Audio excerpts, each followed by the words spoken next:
Donetsk Republic gives Kiev 2 days to prove its compliance with Minsk agreements. Leader of the DPR said the party of war is strong in Ukraine and it pushes Ukraine's President Petro Poroshenko to take steps not coordinated with the Minsk agreements. If they fail to do so, and prerequisites are quite evident now, they will reduce to nothing all the promises of their president and will lead to Kiev's authorities' bankruptcy. Prime Minister of DPR Alexander Zaharchenko commended the situation with withdrawal of Kiev's heavy weapons and of all the hardware and begin of implementation of a political part of the Minsk agreements. Official Washington sets the tone of unbridled anti-Russian propaganda in the United States, and so Russia draws conclusions from it. The spokesman for the Russian Foreign Ministry said on Thursday, commenting on scandalous statements of U.S. retired General Robert Scales, urging to start killing Russians.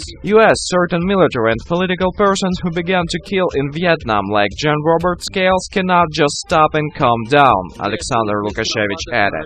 Savage Russophobia or anti-Russian sentiment makes them blind and they cannot be adequate in perceiving the reality.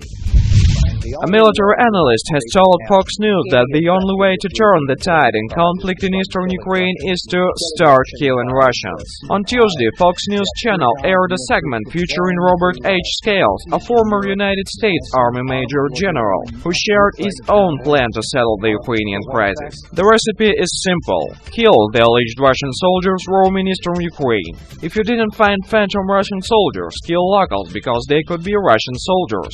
Long 14 years, 6.6 million Russian soldiers were secretly preparing for aggression against Kiev's patriots from their base in Lugansk and Donetsk regions. Now we know the truth. A sharp decrease in tensions around Crimea's reunification with Russia on the basis of people's referendum held last March can be seen all over the world, and the top priority task is to ensure a ceasefire in southeastern Ukraine and to grant a special status of autonomy to the Donetsk and Lugansk regions, Czech President Miloš Zeman told TASS on Thursday. It's a matter of interest that Crimea was not mentioned in the Minsk II agreements, he said, underlining that the fact is indicative for understanding the processes in Crimea that the politicians had come to, the processes of legitimate self-determination of Crimea's citizens.